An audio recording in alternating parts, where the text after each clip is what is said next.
The past is in your head and the future is in your hands. Namaskar, welcome to Next IES. I hope you are doing well. In this video, we will cover major headlines of the Hindu, Indian Express, and Press Information Bureau. So, without wasting any time, let's start today's discussion. And our first article talks about Dhangar community, who are shepherds and they live mostly in western Maharashtra and Marathwada region. They are currently on the Maharashtra's list of Vimukt Jati and nomadic tribes, but they have been demanding scheduled tribe status for past several decades. Now, recently, Ministry of External Affairs acknowledged the tragic loss of Indian nationals who were recruited by the Russian army amidst the ongoing conflict between Russia and Ukraine. Now, let's know the laws on mercenaries in war zones.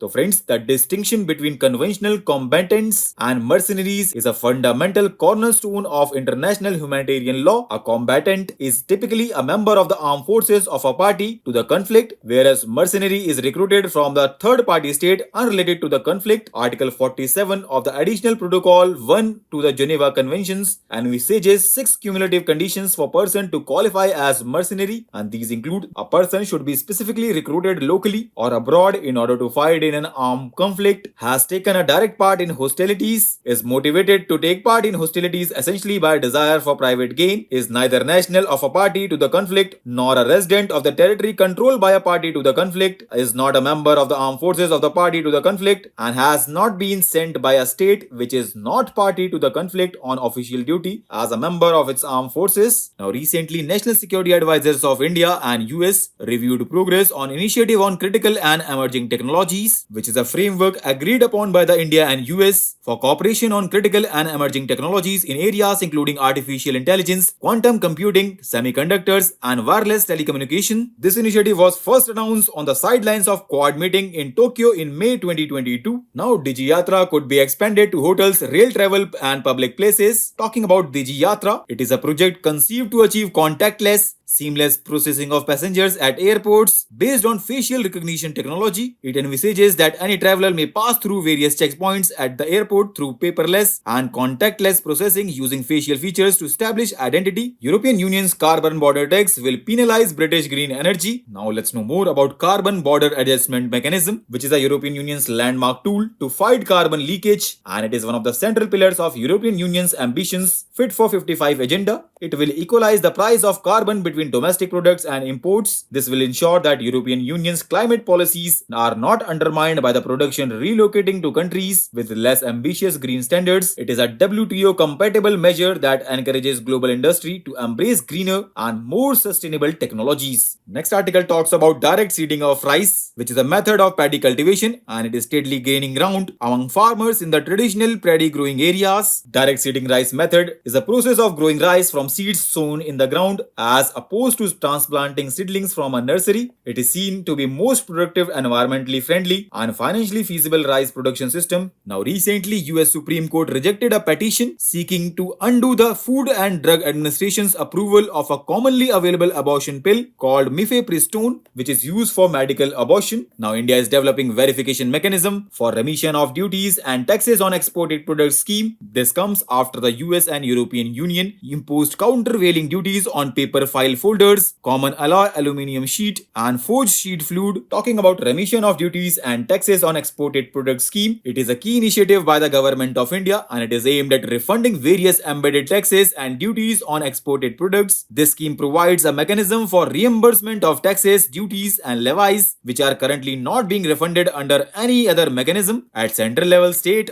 and local level. It was announced in January 2021. It aims to boost exports of items such as pharmaceuticals, organic and inorganic chemicals, and articles of iron and steel. Prime Minister of India will release the 17th installment of PM Kisan scheme, which is a central sector scheme, and it aims to provide financial assistance to all cultivable land holding farmer families across the country subject to certain exclusion criteria. Under this scheme, an amount of 6,000 rupees is transferred annually in 3 equal installments of rupees 2,000 directly into the Aadhaar seeded bank accounts of farmers. And Indian Air Force contingent completed successful participation in the exercise Red Flag 2024. Exercise Red Flag witnessed participation of India, Singapore, United Kingdom, Netherlands, Germany, and US Air Force. It is an air combat exercise conducted with multiple scenarios designed to provide realistic combat settings. So with this, let's conclude today's discussion. Thanks for listening, and for regular updates, you can follow us on various social media platforms.